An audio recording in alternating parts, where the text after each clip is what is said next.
Students, welcome to Chaturvedi coaching classes. मैं R N. Chaturvedi, assistant professor of chemistry.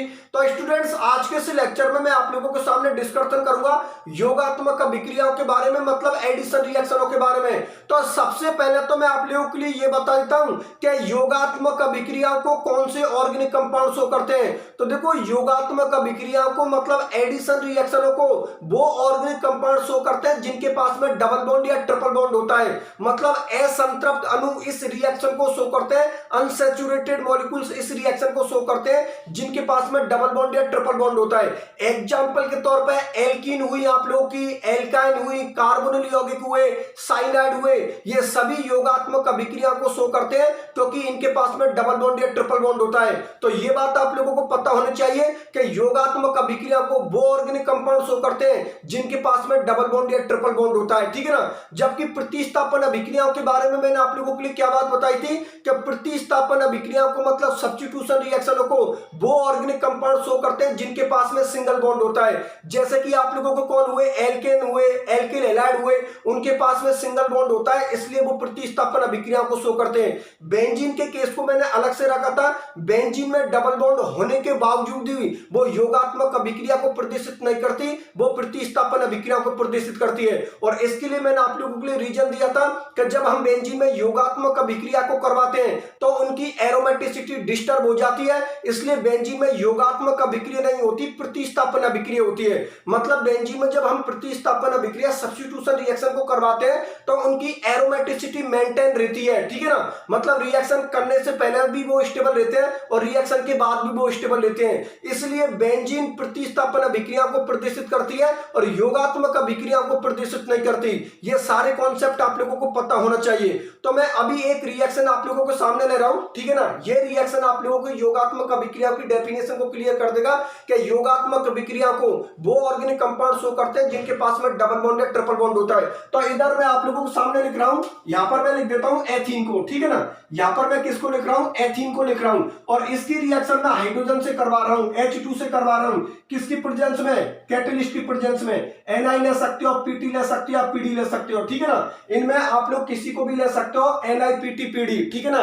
ये इस reaction के क्या है, कैटलिस्ट है। तो देखो, योगात्मक अभिक्रिया में यहां पर इसको लिख देता हूं, ये ऑर्गेनिक कंपाउंड किसका है, एथीन का है। तो योगात्मक अभिक्रिया में क्या होता है, एक पाई बॉन्ड टूटता है और दो सिग्मा बॉन्डों का फॉर्मेशन होता है। तो देखो, यहां पर आप लोगों का एक पाई बॉन्ड है, एथीन के अंदर एक पाई बॉन्ड और एक सिग्मा बॉन्ड है। तो यहां पर एक पाई बॉन्ड टूट जाएगा और दो सिग्मा बॉन्ड का फॉर्मेशन हो जाएगा, ठीक है ना।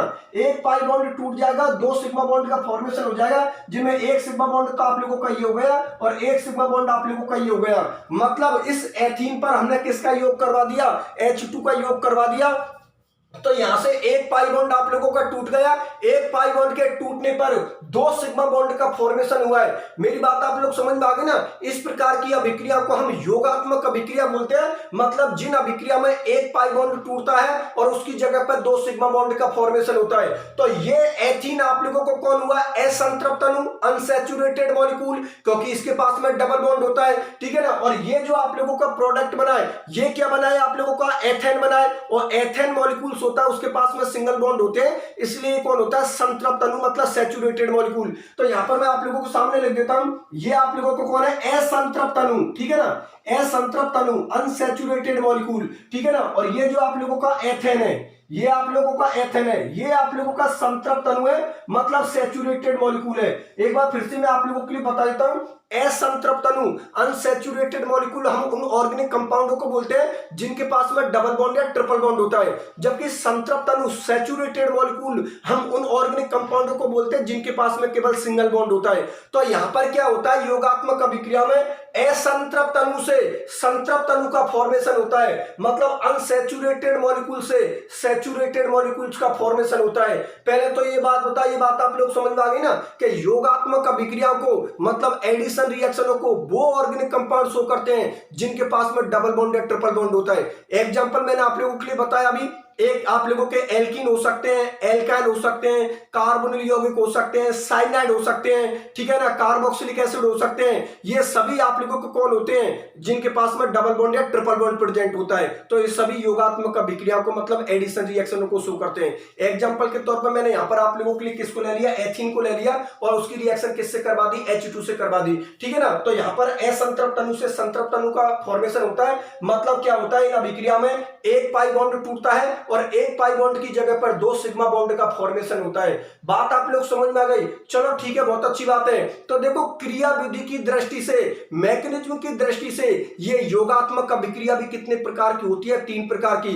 जैसा कि हमने डिस्कशन किया था प्रतिस्थापन अभिक्रिया में, कि प्रतिस्थापन अभिक्रिया कितने प्रकार की बताई थी मैंने आप लोगों के लिए, 3 प्रकार की बताई थी। इलेक्ट्रॉनिक प्रतिस्थापन अभिक्रिया, इलेक्ट्रॉनिक प्रतिस्थापन अभिक्रिया, नाभिक प्रतिस्थापन अभिक्रिया और मुक्त मूलक प्रतिस्थापन अभिक्रिया। उसी तरीका से ये जो योगात्मक अभिक्रिया होती है ये भी क्रिया विधि की दृष्टि से कितने प्रकार की होती है, 3 प्रकार की होती है। एक इलेक्ट्रॉनिक योगात्मक अभिक्रिया मतलब इलेक्ट्रोफिलिक एडिशन रिएक्शन, एक होती है आप लोगों की नाभिक स्नेह योगात्मक अभिक्रिया न्यूक्लियोफिलिक एडिशन रिएक्शन, और एक होती है मुक्त मूलक योगात्मक अभिक्रिया मतलब फ्री रेडिकल एडिशन रिएक्शन। ये बात आप लोगों को अच्छी तरीके से समझ में आ गई ना कि क्रिया विधि की दृष्टि से योगात्मक अभिक्रिया भी आप लोगों की 3 प्रकार की होती है। मैं तीनों टाइप को आप लोगों के सामने लिख देता हूं, ठीक है ना। योगात्मक अभिक्रिया जो 3 प्रकार की होती है, तीनों टाइपों को मैं आप लोगों के सामने लिख रहा हूं। तो देखो, एक तो होती है आप लोगों की इलेक्ट्रॉन स्नेही योगात्मक अभिक्रिया, इलेक्ट्रॉन स्नेही योगात्मक अभिक्रिया मतलब इलेक्ट्रोफिलिक एडिशन रिएक्शन, इलेक्ट्रॉन स्नेही योगात्मक अभिक्रिया मतलब इलेक्ट्रोफिलिक एडिशन रिएक्शन, ठीक है ना। एक होती है आप लोगों की नाभिक स्नेही योगात्मक अभिक्रिया, नाभिक स्नेही योगात्मक अभिक्रिया मतलब न्यूक्लियोफिलिक एडिशन रिएक्शन, नाभिक स्नेही योगात्मक अभिक्रिया मतलब न्यूक्लियोफिलिक एडिशन रिएक्शन। और एक होती है आप लोगों की मुक्त मूलक योगात्मक अभिक्रिया, मुक्त मूलक योगात्मक अभिक्रिया, मुक्त मूलक योगात्मक अभिक्रिया मतलब फ्री रेडिकल एडिशन रिएक्शन। बात आप लोग समझ में आ गई ना। एक बार मैं फिर से आप लोगों के लिए बता देता हूं, क्रिया विधि की दृष्टि से मतलब मैकेनिज्म की दृष्टि से ये जो योगात्मक अभिक्रिया होती है ये आप लोगों की 3 प्रकार की होती है। एक होती है आप लोगों की इलेक्ट्रॉन स्नेही योगात्मक अभिक्रिया मतलब इलेक्ट्रोफिलिक एडिशन रिएक्शन। तो इस प्रकार की अभिक्रिया में आप लोगों को पता क्या होता है कि क्रियाधार पर पहला अटैक कौन करता है, इलेक्ट्रोफाइल करता है। इसीलिए इस प्रकार की अभिक्रिया को हम क्या बोलते हैं, इलेक्ट्रॉन स्नेही योगात्मक अभिक्रिया। और जो नाभिक स्नेही योगात्मक अभिक्रिया होती है मतलब न्यूक्लियोफिलिक एडिशन रिएक्शन होती है, इन अभिक्रियाओं में पहला अटैक किसको होता है, न्यूक्लियोफाइल का होता है। इसलिए इस प्रकार की अभिक्रियाओं को हम क्या बोलते हैं, नाभिक स्नेही योगात्मक अभिक्रिया। और ये जो मुक्त मूलक योगात्मक अभिक्रिया होती है, फ्री रेडिकल एडिशन रिएक्शन होती है, इन अभिक्रियाओं के अंदर क्या होता है कि ये रिएक्शन या तो सनलाइट की प्रेजेंस में होती है या फिर कार्बनिक पेरोक्साइड R2O2 की प्रेजेंस में होती है, ठीक है ना। ये रिएक्शन या तो किसकी प्रेजेंस में होती है, सनलाइट की प्रेजेंस में होती है मतलब सूर्य के प्रकाश की उपस्थिति में होती है, या फिर कार्बनिक पेरोक्साइड R2O2 की प्रेजेंस में होती है। ये होती है आप लोगों की मुक्त मूलक योगात्मक अभिक्रिया मतलब फ्री रेडिकल एडिशन रिएक्शन। मेरी बात आप लोग समझ में आ गई। चलो ठीक है, बहुत अच्छी बात है। तो अब जो मैं डिस्कशन करूंगा वो मैं पहले डिस्कशन करूंगा इलेक्ट्रॉन स्नेही योगात्मक अभिक्रियाओं के बारे में मतलब इलेक्ट्रोफिलिक एडिशन रिएक्शनों के बारे में। तो चलो ठीक है, इसकी केमिस्ट्री को भी मैं आप लोगों के लिए समझा देता हूं। तो देखिए बोर्ड की तरफ, इलेक्ट्रॉन स्नेही योगात्मक अभिक्रियाओं को देख लो।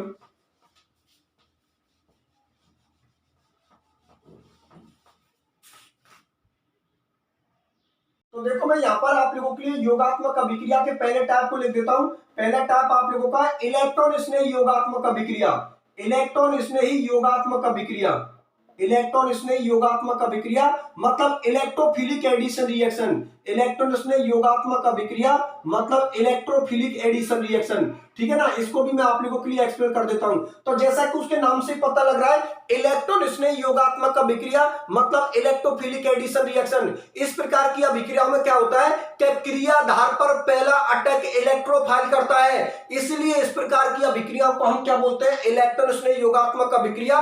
और इलेक्ट्रॉन स्नेही योगात्मक अभिक्रिया को ज्यादातर एल्कीन और एल्काइन शो करते हैं। ये आप लोगों को पता होना चाहिए कि इलेक्ट्रोनेशनल योगात्मक अभिक्रिया को ज्यादातर केसों में एल्कीन और एल्काइन शो करते हैं। बात मेरी आप लोग समझ में आ गई ना। और इस प्रकार की अभिक्रिया में हम दो रिएक्शनों का अध्ययन करेंगे।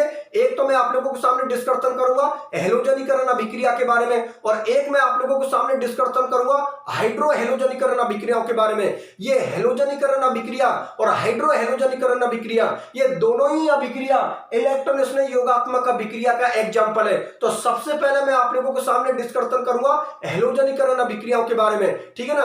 पहले मैं आप लोगों के लिए रिएक्शन बताऊंगा, फिर रिएक्शन को बताने के बाद मैं हेलोजनीकरण अभिक्रियाओं की आप लोगों के लिए मैकेनिज्म को बताऊंगा। तो पहले तो आप लोग रिएक्शन देख लो इलेक्ट्रोनेशनल योगात्मक अभिक्रियाओं की, ठीक है ना। तो इलेक्ट्रोनेशनल योगात्मक अभिक्रियाओं में यहां पर मैं आप लोगों के सामने पहली हेडिंग डाल देता हूं X2 का योग, ठीक है ना।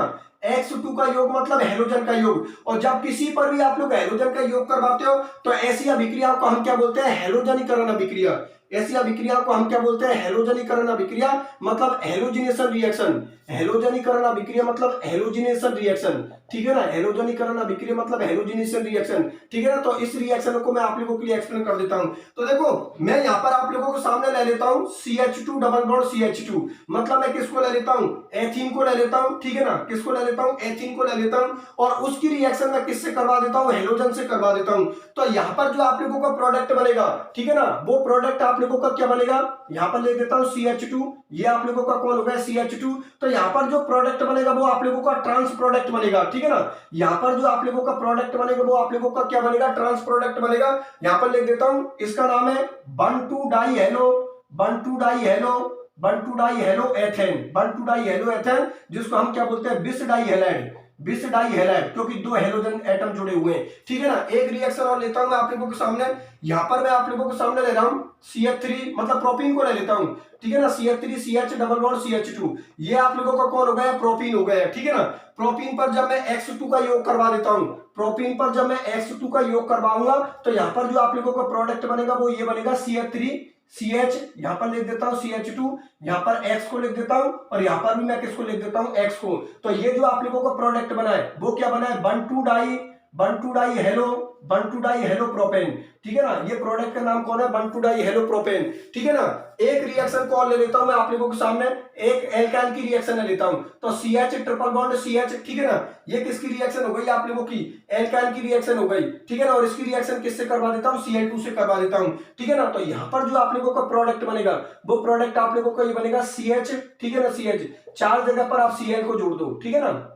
चार जगह पर आप लोग Cl को जोड़ दो। यहां पर लिख देता हूं, उसका नाम क्या है, एथाइन, ठीक है ना। इसका नाम क्या है, एथाइन, और इसका नाम है आप लोगों का 1,1,2,2 टेट्रा एथेन, ठीक है ना। इसका नाम क्या है, 1,1,2,2 टेट्राक्लोरोएथेन। अब इस रिएक्शन को भी मैं आप लोगों के सामने शो कर देता हूं। तो देखो पूरा ध्यान बोर्ड पर रखिए। अभी मैं आप लोगों के लिए बता देता हूं कि जब हम एल्किनो और एल्कानो पर X2 का योग करवाते हैं, मतलब हेलोजनीकरण अभिक्रिया करवाते हैं, तो उनका प्रोडक्ट किस तरीका से मिलता है। पूरा ध्यान बोर्ड की तरफ रखना। देखो फिर बता देता हूं आप लोगों के लिए, ये जो इलेक्ट्रोनेशनल योगात्मक अभिक्रिया होती है, ठीक है ना, इनकी मैं दो रिएक्शन ले रहा हूं आप लोगों के सामने। एक तो मैं H2 का योग करवाऊंगा मतलब हेलोजनीकरण अभिक्रिया, और एक मैं HX का योग करवाऊंगा जिसको हम क्या बोलते हैं, हाइड्रो हेलोजनीकरण अभिक्रिया। तो जो मैं पहले डिस्कशन कर रहा हूं वो पहले मैं डिस्कशन किसका कर रहा हूं कि एल्किन और एल्काइल पर मैं किसका योग करवा रहा हूं, X2 का मतलब हेलोजन का। अब हेलोजन में आप लोगों का कोई भी हो सकता है, फ्लोरीन भी हो सकता है, क्लोरीन भी हो सकता है, ब्रोमीन भी हो सकता है, और आप लोगों को आयोडीन भी हो सकता है, क्योंकि हम जानते हैं कि हेलोजन फैमिली में कितने मेंबर होते हैं, 4 मेंबर होते हैं। चलो ठीक है, बहुत अच्छी बात है, ध्यान से समझना। यहां पर मैंने किसको ले लिया, एथीन को ले लिया, ठीक है ना। और अभी थोड़ी देर पहले मैंने आप लोगों के लिए क्या बात बताई थी कि जब भी योगात्मक अभिक्रिया होती है तो योगात्मक अभिक्रिया में एक पाई बॉन्ड टूटता है और 2 सिग्मा बॉन्ड का फॉर्मेशन होता है। तो देखो यहां पर एथीन की रिएक्शन में X2 से करवाऊंगा तो यहां पर एक पाई बॉन्ड का फॉर्मेशन होगा और 2 सिग्मा बॉन्ड बनेंगे आप लोगों के। एक पाई बॉन्ड यहां से आप लोगों का टूटेगा, एक पाई बॉन्ड टूटेगा और यहां पर 2 सिग्मा बॉन्ड का फॉर्मेशन होगा। एक सिग्मा बॉन्ड का फॉर्मेशन ही हो गया, एक सिग्मा बॉन्ड का फॉर्मेशन ही हो गया। लेकिन एक बात आप हमेशा ध्यान में रखना कि जब एल्कीन पर हम X2 का योग करवाते हैं तो जो प्रोडक्ट मिलेगा वो प्रोडक्ट क्या मिलेगा, ट्रांस मिलेगा। ट्रांस का मतलब ये हुआ कि दोनों ही हैलोजन अपोजिट साइड में जुड़ेंगे। दोनों ही हैलोजन, देखो एक हैलोजन तो मैंने ऊपर की साइड जोड़ा है और एक हैलोजन मैंने नीचे की साइड जोड़ा है। ध्यान में रखना, दोनों हैलोजन आप लोगों को ऊपर नहीं रखने और दोनों हैलोजन आप लोगों को नीचे नहीं रखने। मतलब जो प्रोडक्ट मिलेगा वो ट्रांस मिलेगा, अपोजिट मिलेगा। एक हैलोजन ऊपर की साइड हो गया, एक हैलोजन नीचे की साइड हो गया और जो प्रोडक्ट मिला है इसका नाम है 1,2 डाई हेलो एथेन, ठीक है ना, जिसको बिस डाई हैलाइड भी बोल सकते हो। बिस का मतलब यहाँ पर कितने हो गए, 2 हेलोजन हो गए हमारे। चलो ठीक है, बहुत अच्छी बात है। अब मैं दूसरा एग्जांपल लेता हूं। दूसरा एग्जांपल मैंने किसका ले लिया, प्रोपीन का ले लिया। प्रोपीन की रिएक्शन जब मैं X2 से करवाता हूं तो यहां पर जो आप लोगों को प्रोडक्ट मिलेगा वो प्रोडक्ट आप लोगों का क्या मिलेगा, 1,2 डाई हेलो प्रोपेन, ठीक है ना। और यहां पर भी X2 का योग का होगा आप लोगों का अपोजिट होगा, अर्थात यहां पर भी आप लोगों को जो प्रोडक्ट मिलेगा वो प्रोडक्ट आप लोगों का क्या मिलेगा, ट्रांस मिलेगा। चलो ठीक है, तीसरे नंबर की जो रिएक्शन है उसमें मैंने किसका लिया है, एल्काइन को लिया है, ठीक है ना। तीसरे नंबर की रिएक्शन में मैंने किसको लिया है, एल्काइन को लिया, और एल्काइन के पहले मेंबर को ले लिया मैंने, किसको ले लिया, एथाइन को ले लिया। उसकी रिएक्शन मैंने किससे करवा दी, हैलोजन से, मतलब क्लोरीन से करवा दी। तो उस अभिक्रिया को हम क्या बोलते हैं, क्लोरीनीकरण अभिक्रिया। तो गौर से देखिए आप लोग कि जो आप लोगों की एल्काइन होती है, एल्काइन के अंदर कितने डबल बॉन्ड होते हैं, 2, मतलब कितने पाई बॉन्ड होते हैं, 2 पाई बॉन्ड होते हैं। तो कॉमन सी बात है, जब एक पाई बॉन्ड टूटता है तो 2 सिग्मा बॉन्ड का फॉर्मेशन होता है। तो यहां पर आप लोगों के कितने पाई बॉन्ड है, 2 पाई बॉन्ड है। इसका मतलब यह हुआ कि अगर एक पाई बॉन्ड के टूटने पर 2 सिग्मा बॉन्ड का फॉर्मेशन होता है तो 2 पाई बॉन्ड के टूटने पर 4 सिग्मा बॉन्ड बनेंगे आप लोगों के। तो देखो यहां पर 2 आप लोगों के पाई बॉन्ड टूट जाएंगे और यहां पर आप लोगों के 4 सिग्मा बॉन्डों का फॉर्मेशन होगा, 1 2 3 4, ठीक है ना। कितने सिग्मा बॉन्ड का फॉर्मेशन होगा, 4 सिग्मा बॉन्ड का फॉर्मेशन होगा। और जो प्रोडक्ट का नाम है वो आप लोगों का क्या होगा, 1122 टेट्राक्लोरोएथेन, ठीक है ना, 1122 टेट्राक्लोरोएथेन। क्योंकि आप लोगों को पता है कार्बन नंबर 1 और कार्बन नंबर 2 से आप लोगों के 2 Cl जुड़े हुए हैं, 2 Cl इससे जुड़े हुए हैं, 2 Cl इससे जुड़े हुए हैं। तो आईयूपीसी नोमेनक्लेचर आप लोगों को मैंने सिखा रखा है कि आईयूपीसी नोमेनक्लेचर हम किस तरीका से करते हैं। तो इसका आईयूपीसी नाम हो गया 1122 टेट्राक्लोरोएथेन।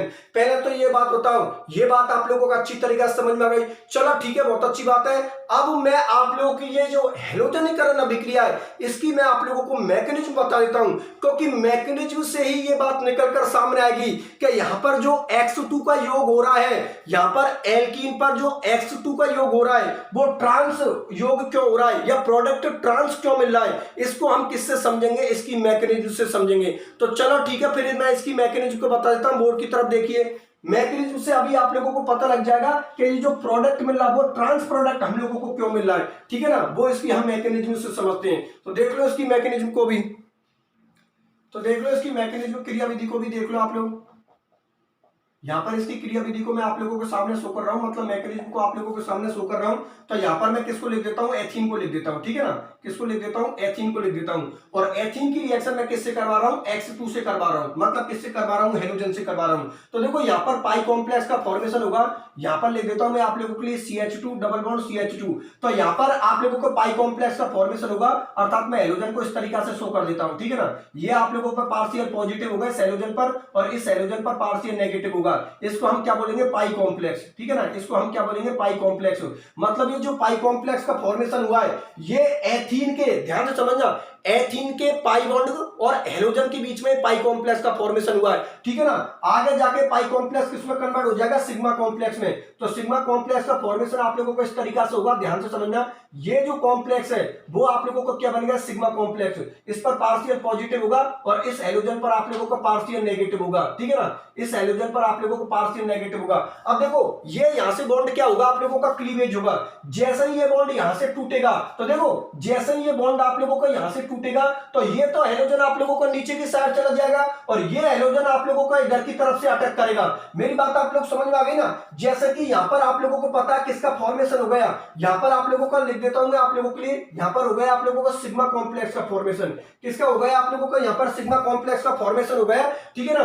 किसका फॉर्मेशन हो गया, सिग्मा कॉम्प्लेक्स का फॉर्मेशन हो गया, मतलब हैलोजन किससे जुड़ा हुआ है, यहाँ पर सिग्मा बॉन्ड उसके साथ जुड़ा हुआ है। तो ये बॉन्ड अगर आप लोगों का यहां से टूटेगा तो ये हैलोजन तो आप लोगों का नीचे की साइड चला जाएगा और ये हैलोजन आप लोगों को अपोजिट साइड से अटैक करके ऊपर की तरफ चला जाएगा।